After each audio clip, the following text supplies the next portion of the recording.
Hello, everyone. Today we are talking about the guilt, the feeling of guilt, but not that mundane feeling of guilt like, oh, I'm sorry that I forgot to call you back. Oh, I'm sorry that I spilled my coffee all over you. No, not that kind of guilt.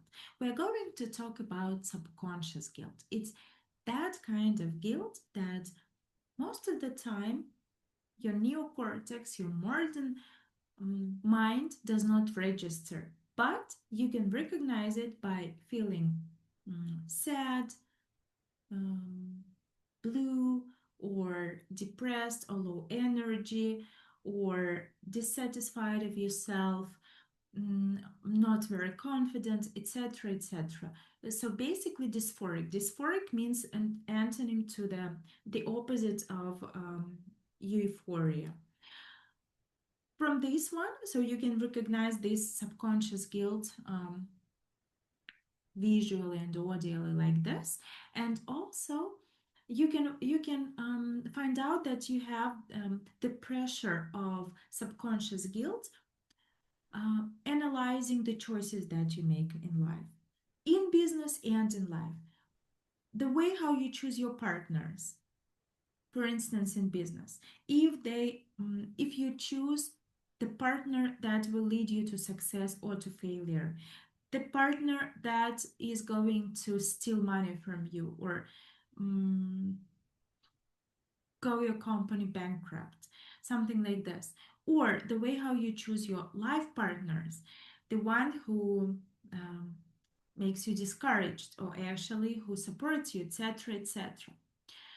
So these decisions are basically ruled by our governed by our subconscious mind, and they lead either to success or to failure.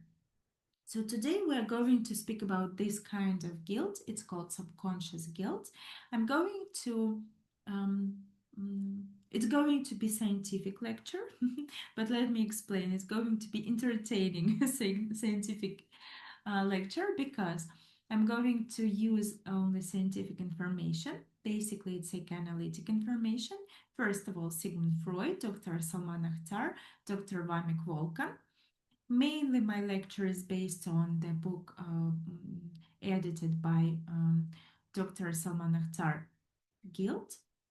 And all the books that I'm going to refer to, I will name you. I think that this is very ethical.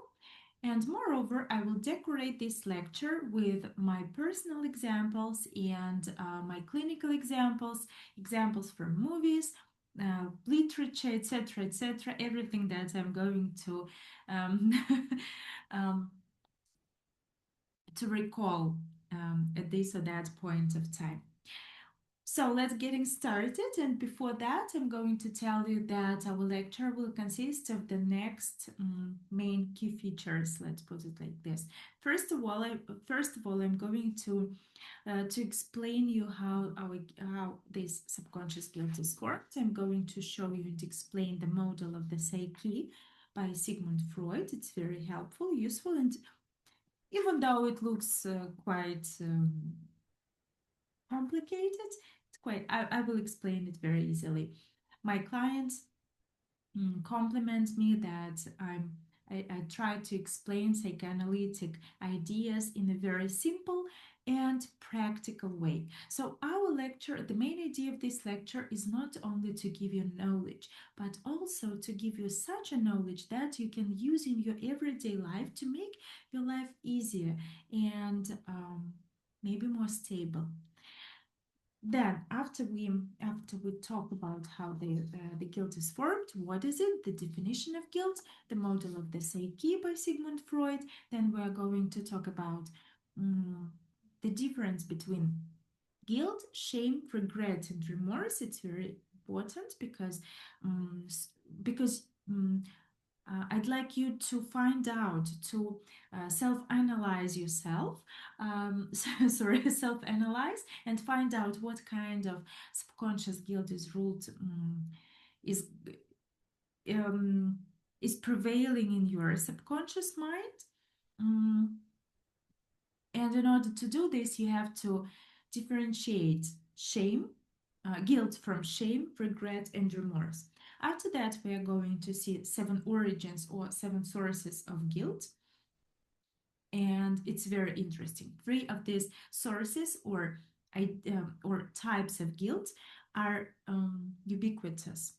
So unless you are Mowgli, you were raised in some jungles, you have these 3 types of subconscious guilt.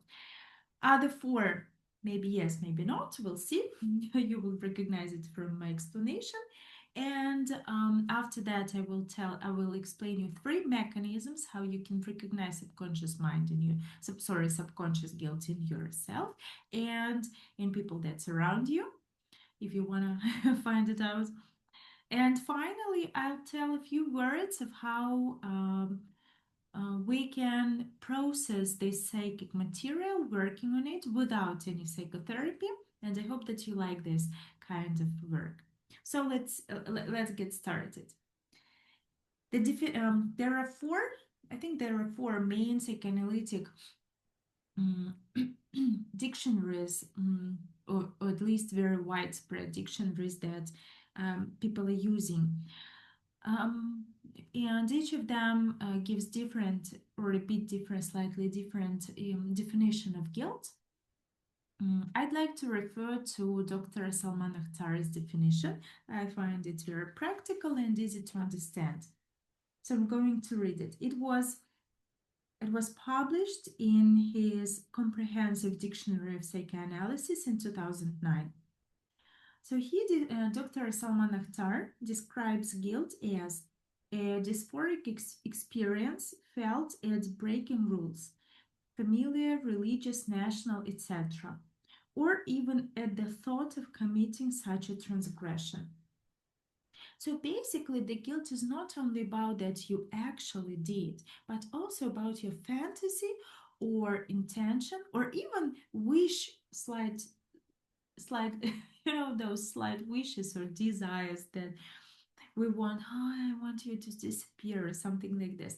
And then we feel this subconscious guilt. Dysphoric, I will remind you that dysphoric is the opposite of euphoric.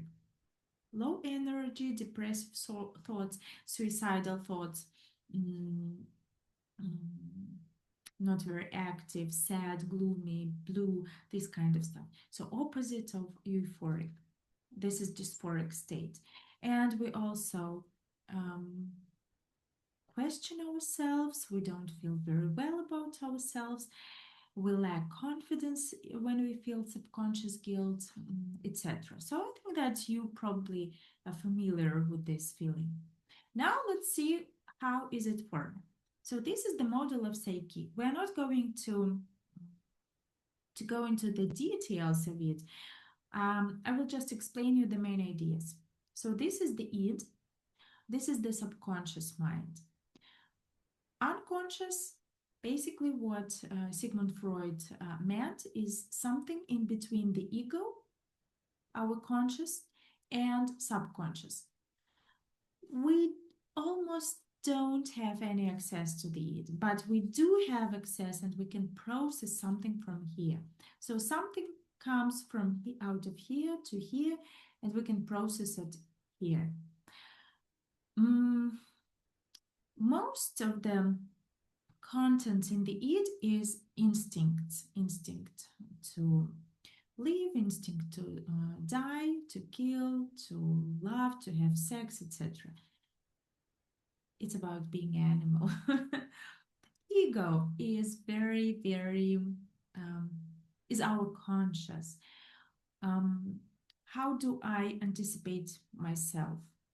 What roles do I play in what kind of context? What masks do I wear in what kind of context? How do I relate to people? How do I regulate myself so that I can be part of the civilization and part of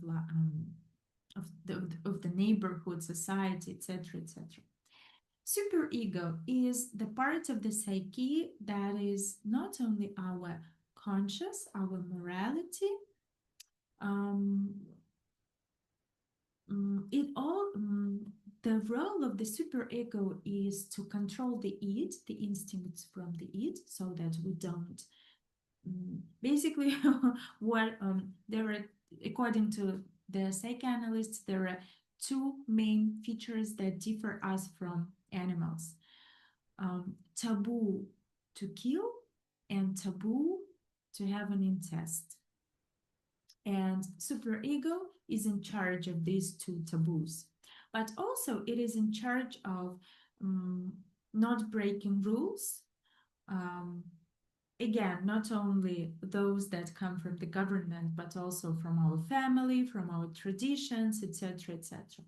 And the ego is, oh, poor our, our poor ego, because it has to be responsible not only to regulate the pressure coming from the id, from the superego, but also from the outer life, from the reality, and somehow to find a balance so that we can be part of the society and somehow implement our ideas and have some development, um, gain something like our goals, etc., etc.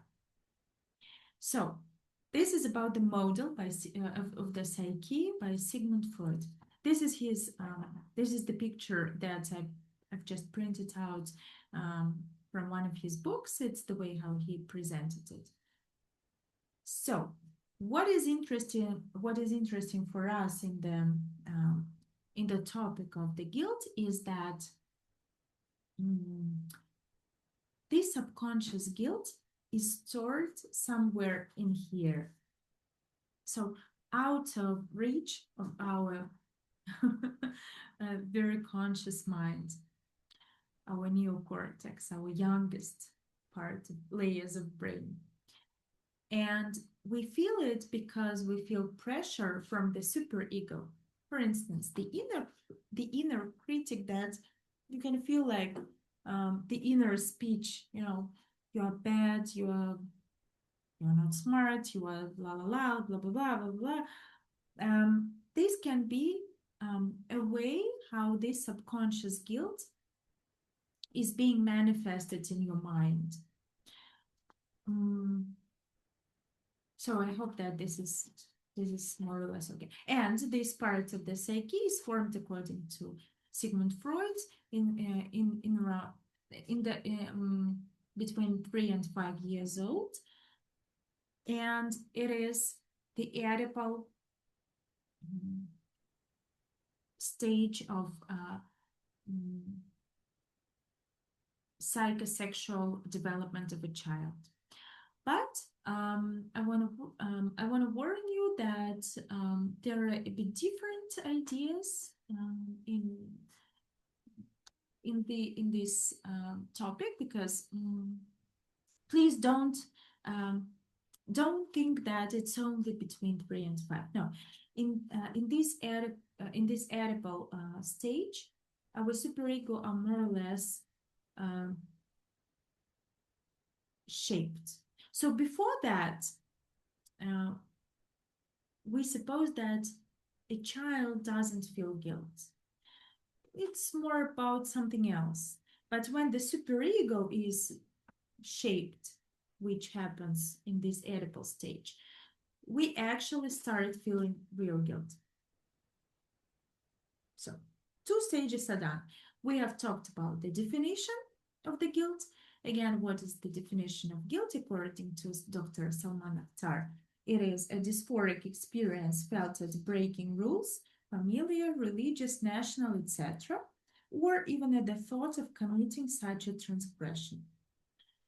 We have learned the model of the psyche by Sigmund Freud, how the guilt is shaped in very easy and practical words. Now let's turn to the difference between guilt and shame, remorse and regret. It will help us to differentiate the real guilt from other senses. So let's start with shame. I will not dig into the clinical differentiations because my lecture is intended to be for um, for a person who doesn't have a psychoanalytic knowledge or clinical experience and knowledge any for a non-professional basically, because most of the time I work with people like solopreneurs, entrepreneurs who would like to get something in this life, to make their talent to see their talent become fruitful and um, flourish to reach their goals. And the sense of guilt is one of the reasons what is in their way. If you know, even if you are not a professional in psychology, most probably you've heard about psychopaths. So psychopaths, as we believe in science, lack a sense of guilt and fear. That is why it's much easier for them to get what they want, to reach any or almost any goal that they want, because they don't have to to deal with such a harsh superego, with this pressure from the superego that is actually postponing or not letting us having us our success. So this lecture is for an ordinary healthy person, or more or less healthy, basically not psychopath, who most probably suffers from the guilt and already registers this, or not. But if you're healthy, then most probably you have this, because the sense of guilt is ubiquitous. And in order for you to understand what the difference and find out what kind of guilt you suffer from, let's find out the difference between guilt and shame, regret and remorse. So guilt and shame, both effects are seen as dysphoric, as says Dr. Salman Akhtar, and both lower self-esteem. But there is a difference, and we don't go deep into the clinical differences between these two states. What is very important to understand is that shame is about what is wrong with me personally, and guilt is about what have I done or imagined that I have done it, or wished that I've done it, that I did it. Shame is visual experience, and um, guilt is auditory experience. Let me explain. If I'm in some kind of, let's say, cultural experience, let's say cultural context, like at the museum, and I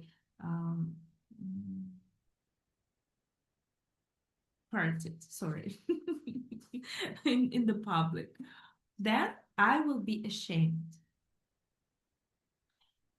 And the main idea is that I want to hide it, but the guilt demands from me to confess. You see the difference? You feel it? So this is the difference between shame and guilt. So I did, even though it's also about the action, but I did something that is not okay in the society or in the context, and that is shame. And I want to hide it. And if I want to confess, it's guilt. All right, now we turn to guilt and remorse. Guilt is about breaking rules and remorse about hurting others. So this is the difference. And remember that the guilt is not only about the real thing, but also about our imagination. Remorse is always about the past. Guilt can be about can be about can be about past, present, or future, because it can also live in our fantasy. So this is the main difference. So if you did something wrong to another person, the best idea is to give some reparation, to do something good to this person, like sincere apology, and then maybe do something to undo the harm that you have done. Another way, another distinction is also quite important is guilt versus remorse. Oh, sorry, regret. Oh, how many times do we regret about doing or undoing um, something in the past? And this can be dangerous because it can lead to rumination. Rumination, maybe you know this word also from the cognitive behavioral therapy. It's when our thoughts are ruminating. Why is it dangerous? Because we address to our past and we put there so and we invest in those thoughts in past so much energy, psychic energy, so many feelings that we don't concentrate on the present, and because of that we don't live real life, and we cannot change our, and we do not influence on our future. How do we influence on our future? By doing or not doing something in the present. But if we are ruminating, it's about the past. We are not focused on the present, and we cannot change our future. So this is the danger of being focused on regret. The best idea that you can do is to forgive yourself, to accept, to forgive yourself, and maybe do some reparation as well. I'm going like to another person, but also you can do it to yourself. I'm going to read you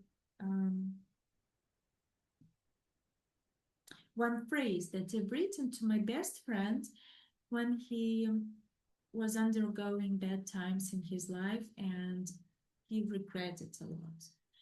So with all my good intentions in love, I wrote him. I did, in Canva. Actually, I did it in GoDaddy, but it's not many people know about GoDaddy. So,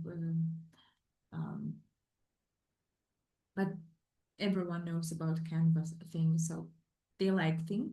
I did this phrase in a picture, something like this.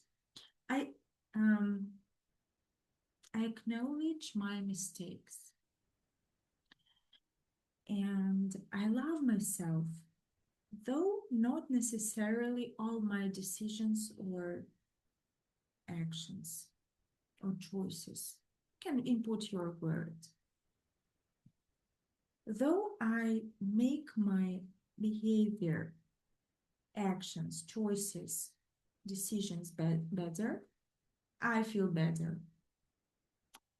Do you feel how this phrase, you can pause the video and write it down. Do you feel how this phrase, I think that I've read the idea of this attitude in some professional psychological book, and they liked it so much. So I um, adapted it for my friends. And then I liked it so much that I started using myself and giving it to my clients, and they really enjoy it. It really helps um, to forgive yourself. So you can use it as a mantra and repeat it a few times a day or once a day, however you want, and it will help you forgive yourself. And maybe do a little reparation, as if you were doing it for your best friend. It always helps. All right, now I'm going to sip some water. And this is the third part that we've done. Good job. Now we are turning to the origins of the guilt, to the origins of guilt. So there are 7 types of origins of guilt. 3 of them are ubiquitous. So unless you are Mowgli, you have them, even though you are not aware of it. You are not aware of it.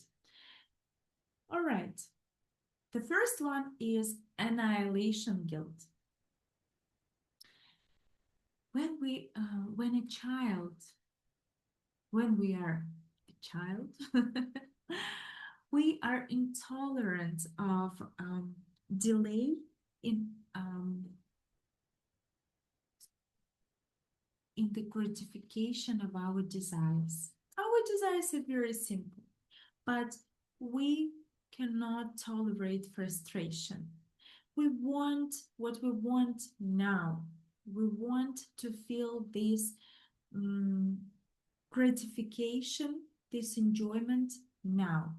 And those who come in our way, and what is our world in that point of time, in that period of life? It's our siblings and our parents, right? So they come they come in between me and my desire and gratification of that desire. So of course I want them vanish. I want them go away. My child mind is very simple, it's very straightforward, so it's quite abstract and prone to overemphasize. So we want them gone or even dead. Of course, this is not the adult desire for someone to be dead. No. But this is the way how we feel. By using these words, we just underline the force of our desire, of our feeling, the strength of our feeling, of those who come into our way, get them away, get them gone.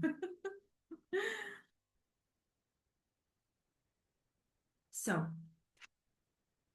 at that point of time, most probably superego is not so harsh.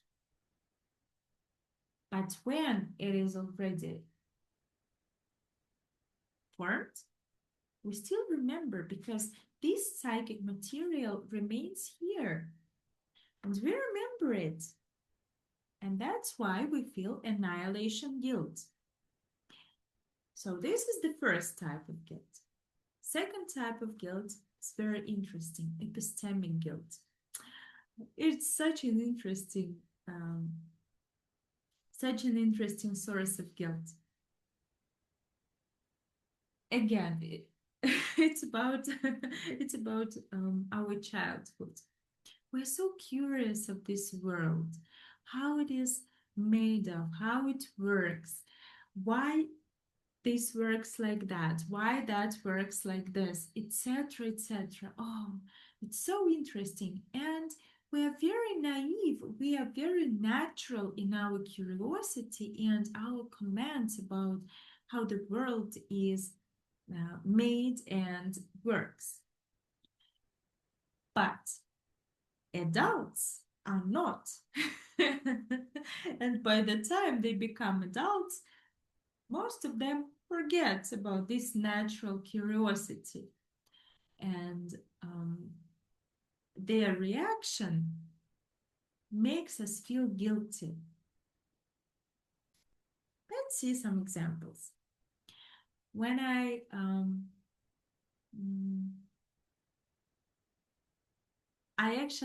rehearsed this lecture with my teacher of English, Liz, and I told her about this type of guilt, and she let me use this example. So she told me her example from her family. Many years ago, when her nephew was a small kid, there was some kind of party in Liz is from the USA, so in the USA, and there were lots of adult people and maybe some children, and there was that nephew. All of a sudden, he just made a comment. Again, natural comment, how he sees the world.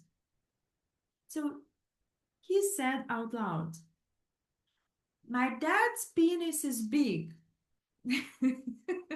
everyone, everyone stopped talking. Everyone put attention to that small boy, a little kid. And his father said, "Yeah, my boy." And his mother went red. She started blushing and took her kid away. So she actually, I think that she felt ashamed. Very funny story. And the reaction, our adult reaction, is what forms this epistemic guilt in us and leaves this epistemic guilt.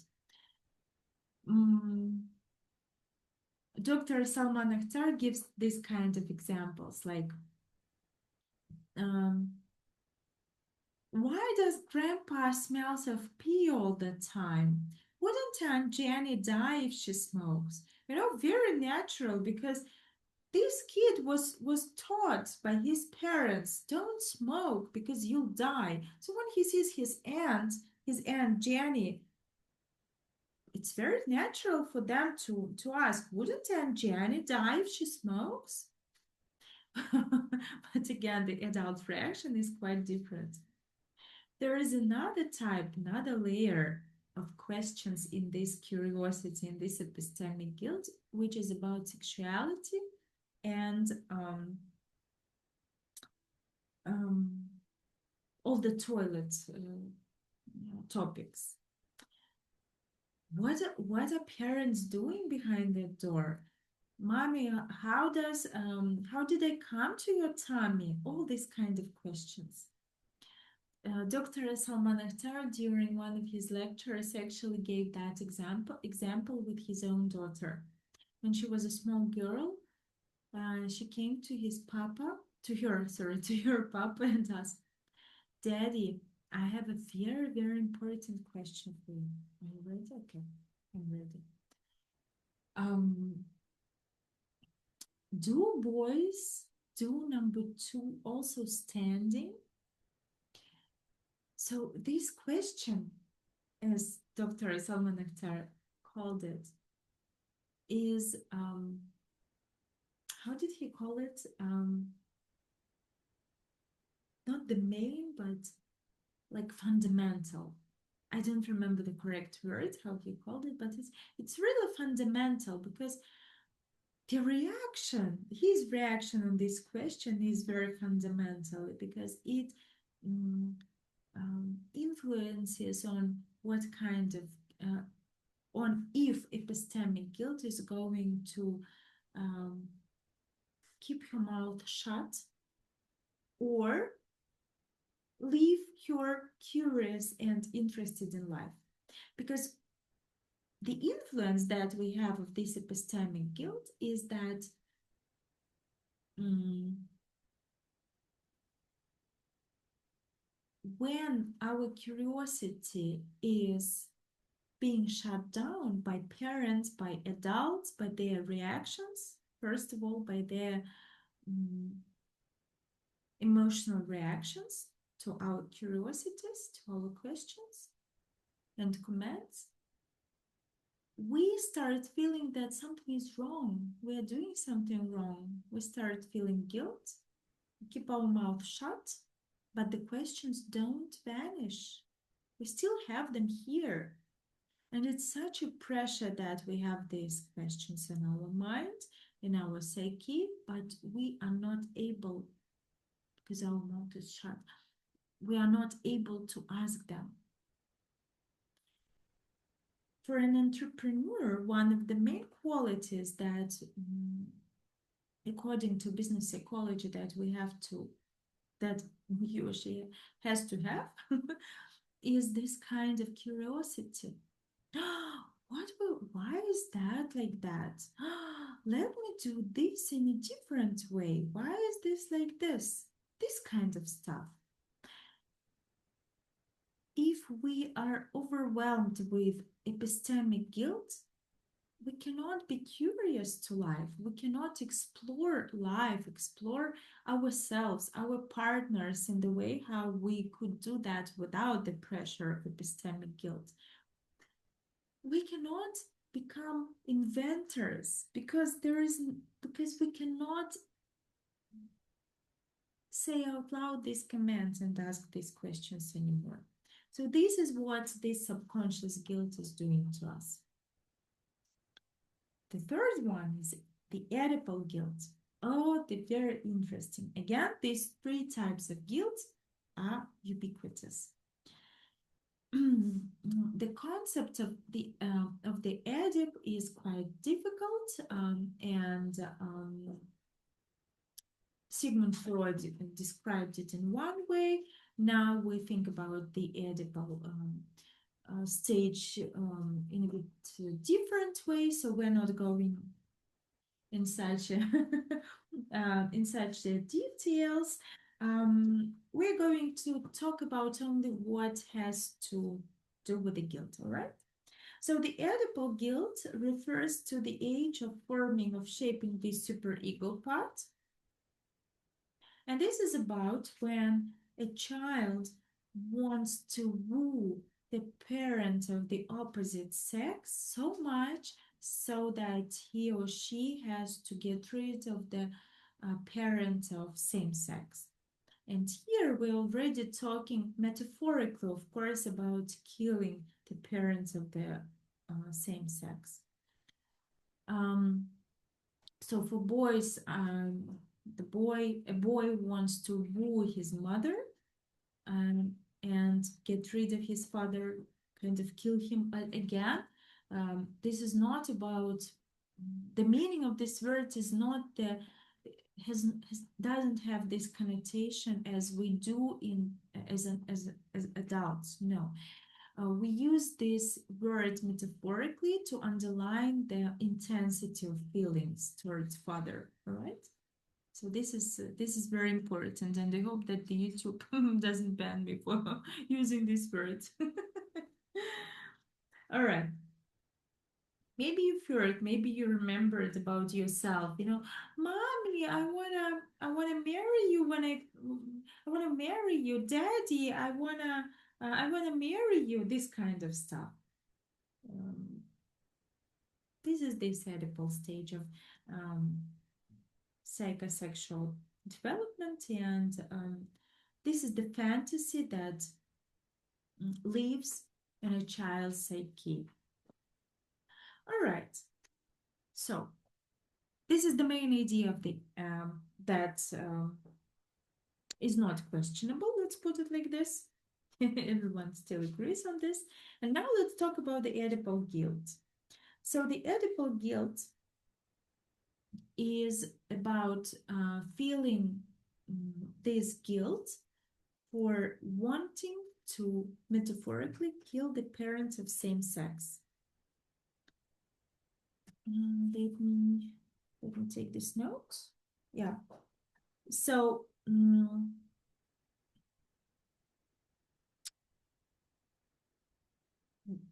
to marry the parent of the opposite sex means to make incest. And superego is the part of the psyche that is responsible of not doing incest. Again, according to psychoanalysts, the two taboos that differ us from animals are taboo to kill and taboo to have incest. But this period of childhood development, we want to have this incest. We want to have it so much that we want to get rid of the parent of the same sex. And because of that, we feel guilt. We feel guilty. And it remains in us for a long, long, long time. Sigmund Freud described how people become criminals because of this Oedipal guilt. He also described in another essay of his own, I really like it a lot, very much, people wrecked by success. Um, I'm not sure how the correct title of that essay, but it's the only one. Something like three characters or some characters, some types of characters, blah blah blah. Sigmund Freud. You will definitely find it. And there he described three characters, and one of them is this people wrecked by success. What he meant by that is that he noticed in his practice that there are people who um, were working hard to get something done, to gain some goal, to achieve some goal, or to make his or her desire wish come true. And when it happens finally, they cannot tolerate their success, and they um, subconsciously start destroying another part of their life. For instance, a person wanted to marry and to have a family, to build a family. So finally, he or she finds a proper partner and marries him or her. And then all of a sudden, his career is broken, or he's getting fired, or something like this. A very good example that Sigmund Freud gives to us in that essay is Lady Macbeth. So this is the proper example of this wrecked by success. And why is that? Because of the Oedipus guilt. Let me explain this in very simple words. Success equals Oedipal win. Oedipal win means I have incest with a parent of my own sex, with the parent of the opposite sex, or I marry parents of the opposite sex, and I kill parents of my own sex. So if I'm a girl, I marry my father and I get rid of my mother. I kind of kill my mother. In the myth about Oedip, of course, he kills. But we don't go into this myth because there are also interesting but quite contradictory versions and analysis of that myth. So I don't recommend to refer to this myth in trying to understand this guilt. Just try to feel what I'm trying to express. So success equals Oedipal win. Success equals that I marry my father, that I break the main taboo of the superego, and I kill my mother.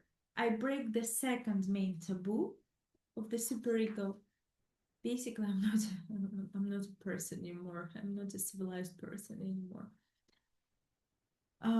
This is how our psyche feels. Of course, it has nothing to do with the real world, but this is how our psyche feels. Dr. Salman Akhtar gave us a very interesting example during one of the lectures. He asked us to remember any kind of Oscar. An actress or an actor comes to the scene to pick up the award and starts crying. Why is that? He asked us in that lecture. It's because he or she feels guilty.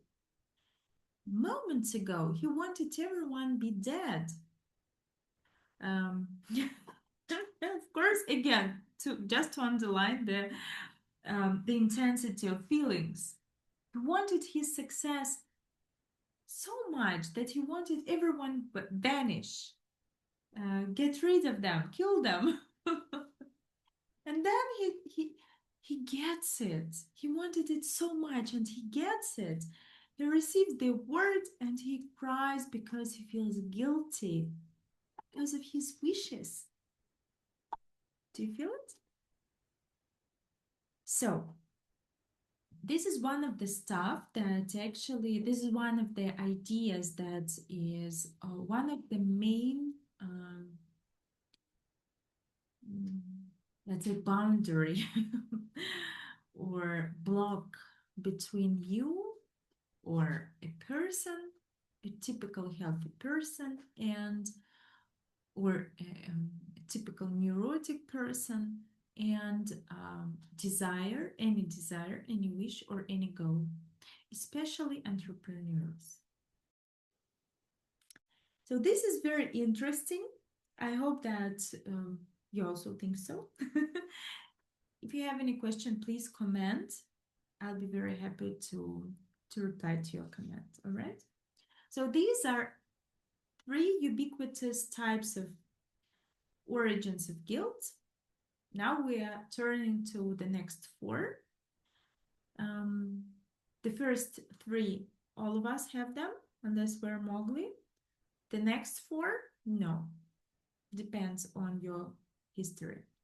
So let's move on. The next one is separation guilt. I'm going to read you the definition by Dr. Salman Akhtar, right? The feelings of wrongdoing that narcissistic and needy parents inculcate in their children when the latter begin to take steps toward psychic autonomy and independence, and it can be meaningfully termed separation guilt.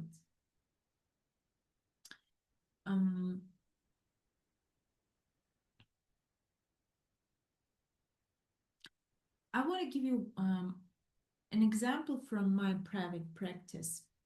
I'll not give you any name or any detail, of course, but I'll give you the idea so that you can understand. In Europe, after the Soviet Union broke, there were a few countries like Estonia, um, Lithuania, and Latvia. Sorry, and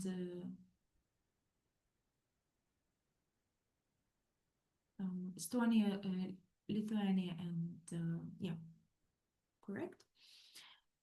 And people in those countries were given a free will. They were given a choice. Like if you cross the river, you start living in modern Russia.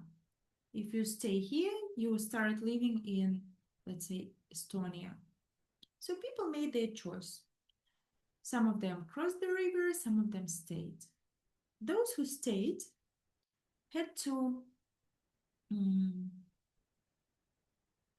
adapt to new governmental regulations. And one of the demandings, of course, was to learn the national language, like Estonian or Lithuanian, etc.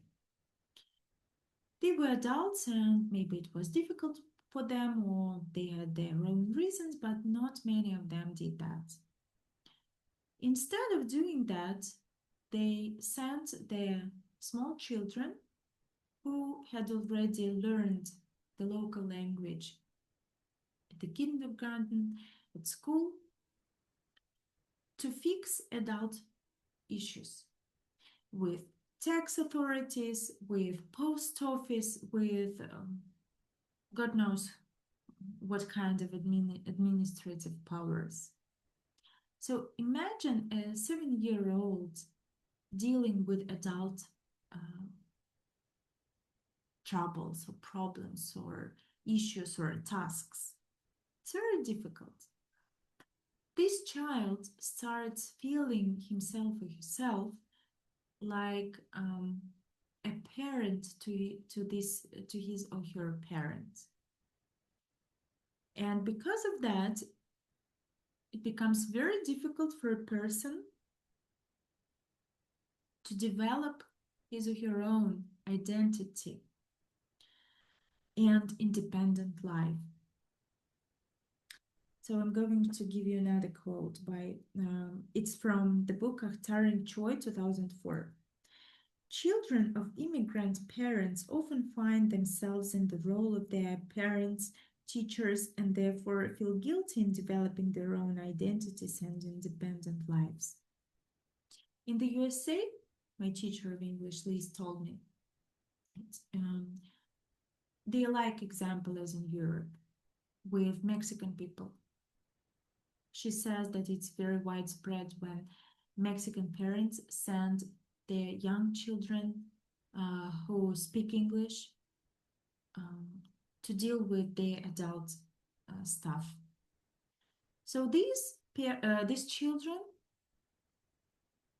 are quite likely to develop this kind of guilt, separation guilt. They will feel anxious and guilt when trying to develop their own identity and separate life from their parents. Moving on, induced guilt. It's a related phenomena and it's called induced guilt. Let me read you the quote. Again, Dr. Salman Akhtar. This refers to the feeling of badness that arises in a child when the parents announce the suffering they have undergone in raising him. Oh, I'm pretty sure that you've met those moms and those parents who were telling again and again, repeating that story. Oh, I've been in labor for 17 hours. Oh, you turned me out, blah blah blah blah blah blah. Not once, not two times, but many, many times. I feel empathetic to those women, but please remember that you are an adult and you made your own choice to bring this person to life, this child to life, this baby, to give him her birth.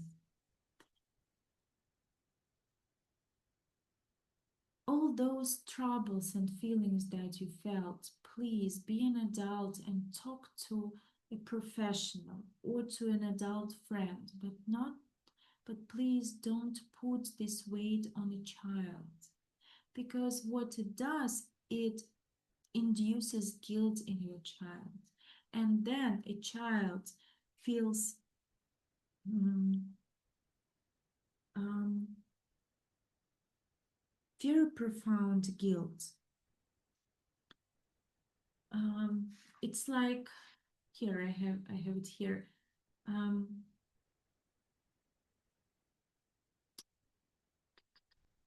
well, I'm not allowed to want something for myself. I cannot want anything for myself. I must be um, grateful, otherwise I'm a bad person. I have to pay out these kind of thoughts about ourselves we have when we have induced guilt. Similarly, immigrant parents who parade their culturally dislocated lives as a sacrifice for their offspring. We are not of this country and we do not really fit here, but we live here so that you can have a better life.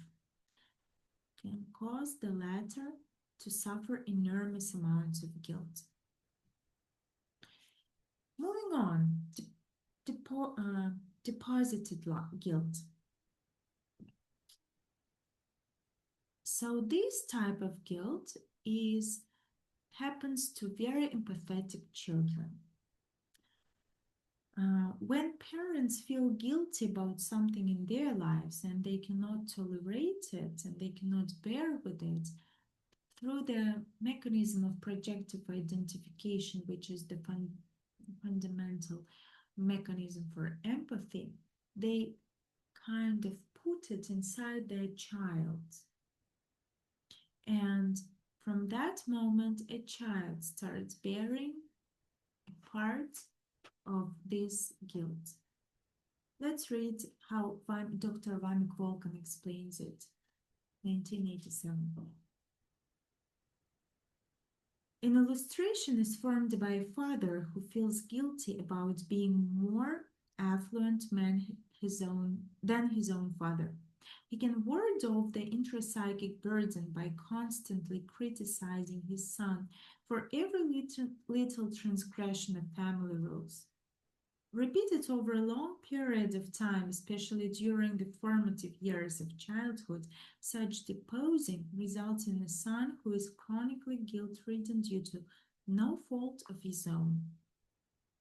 And when we are guilt-ridden, subconsciously especially, we make bad choices, we start ruining our lives, etc., etc.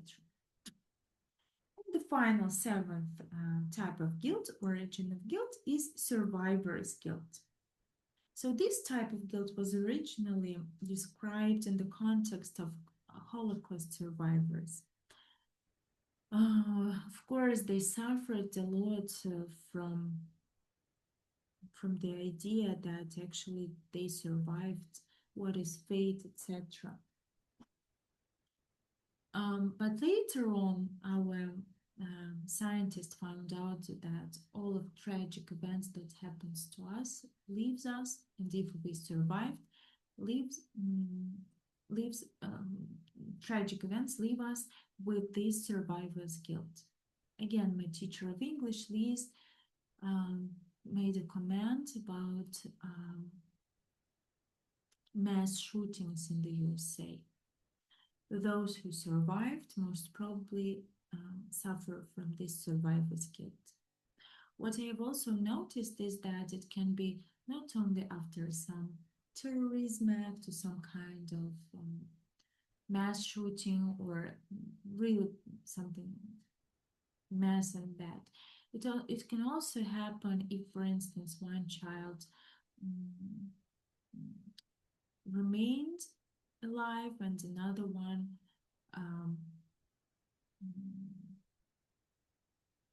died, or mother did abortions a few times or something like that, and she gave a birth only to you, for instance, as her only child, and that can leave you with survivor's guilt. Oh, so this is what we know also is that this survivor's guilt leaves us with stress hormones, different types of stress hormones that actually being transferred in the DNA to the next 2 to 3 generations of these survivors. We have 2 different independent research that have come to the same conclusion. One of that is from the USA, if I'm not mistaken, from the New York University, and another one from Switzerland. Their findings are pretty much the same. So again, those who survived something tragic, those survivors live not only with survivor's guilt, but they also transfer their stress hormones to the next 2 to 3 generations. And that means that if I'm the next generation of such survivor, that means that I have a different hormonal system.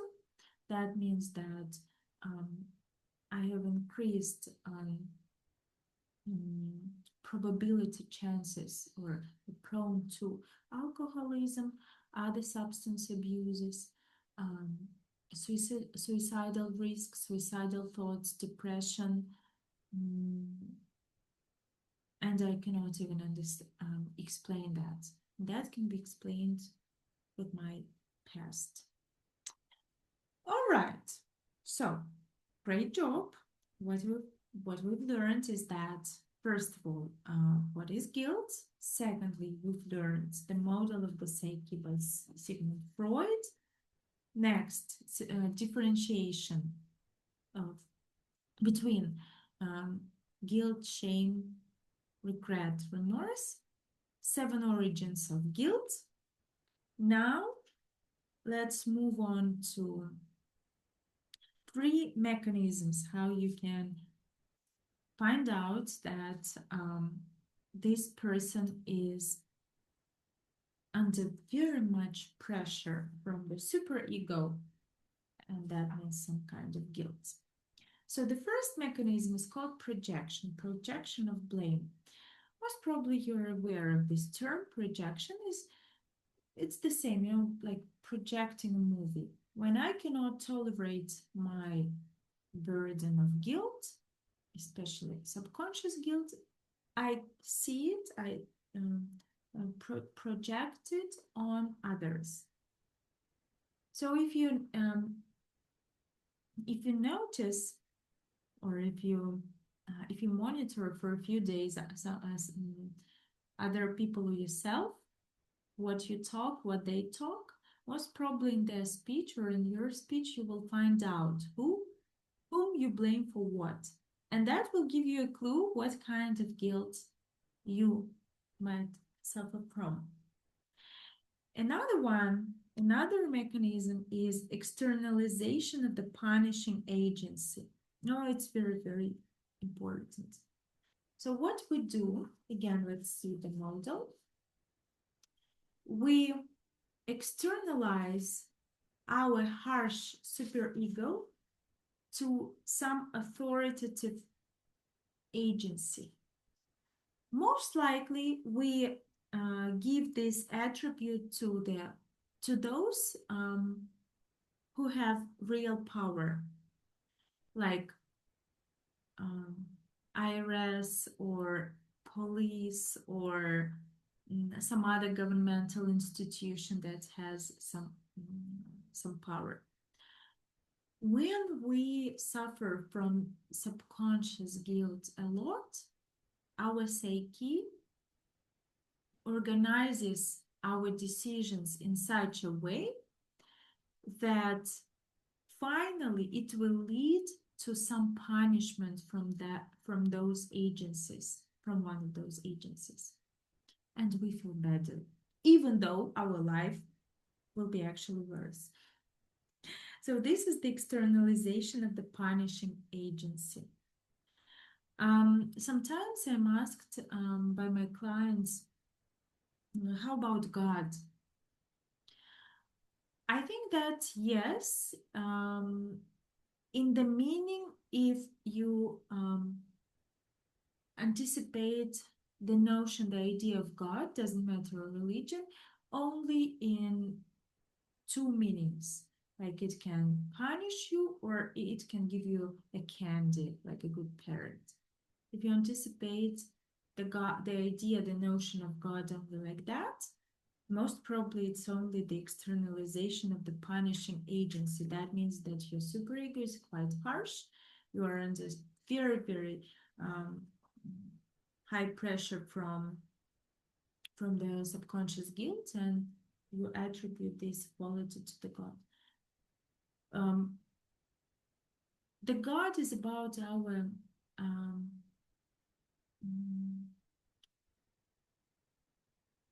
it's a sacred life of ours. It's not about we will be punished or we will be given candies. No, we have to develop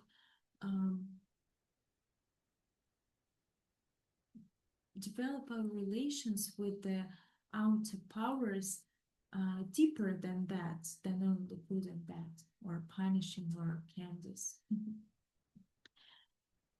All right, and the final one is called libidinization of suffering. It's very difficult notion. It's a very difficult thing. I'm not even going to to try to explain it on YouTube. I just want to underline the idea of that that there are some people who enjoy their suffering. They are under such a pressure of their subconscious guilt that they enjoy this suffering. And this could be a situation when they might ask for a good psychotherapy, for a therapeutic professional help. All others, maybe yes, maybe not. Unless you have suicidal thoughts or depression or any diagnosis that will mm, mm, activate this kind of guilt, I invite you to watch movies with me because I'm opening it's kind of my art and for 2026, and I'd like to invite you to a movie club. So what is that? It's not a psychotherapy. We're not going to talk about your personal experience, your past, or in nowadays situations. No, no, no. We're going to talk only about movies. So, um, I really like the type of work that is called supervision of movies. What is it? I'm going to explain it. I watch a movie, let's say, on epistemic guilt. I construct, I model the questions, I curate questions to this movie in such a way that when you watch this movie and answer the questions, you process the epistemic guilt.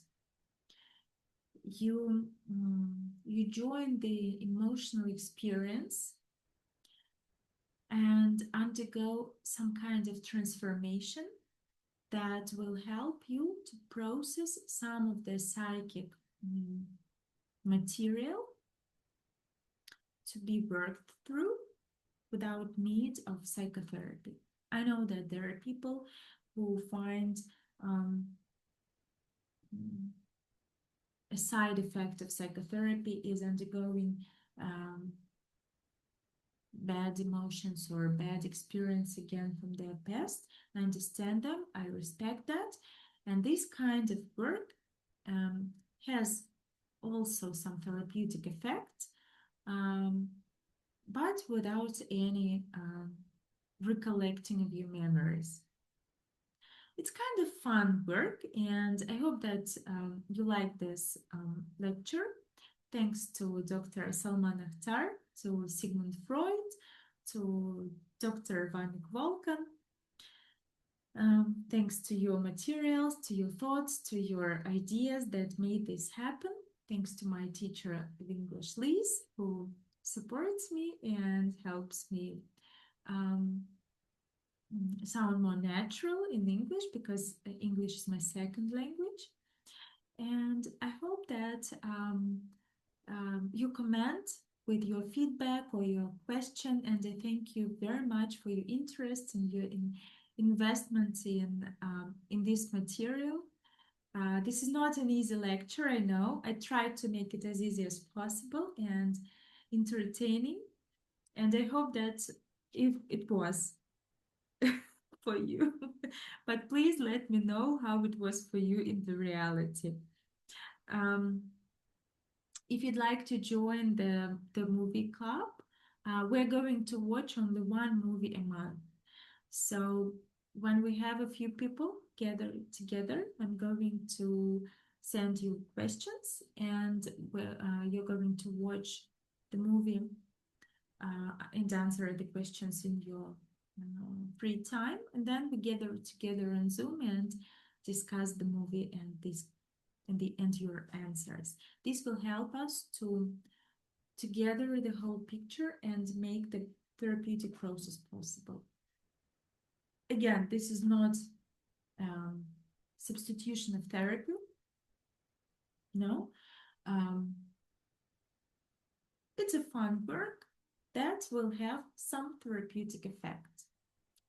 Please join me if you're interested in this movie club. Please also comment and or email me. I'm going to leave my email in the channel's description. So email me and let me know. All right. when we gather at least 3 people, we are going to do it. I'm not. I have no intention or something because I don't even have YouTube channel. When I'm recording this lecture, I don't even have YouTube channel, so I don't have any expectations. But I truly hope that someday, in a few weeks, maybe, who knows, there will be people much interested in their inner life and in the nature of uh, human psyche, who will be gathered and who will be watching movies with me. Thank you guys again. Hope to see you soon. Bye bye. Please share it with your friend and follow me.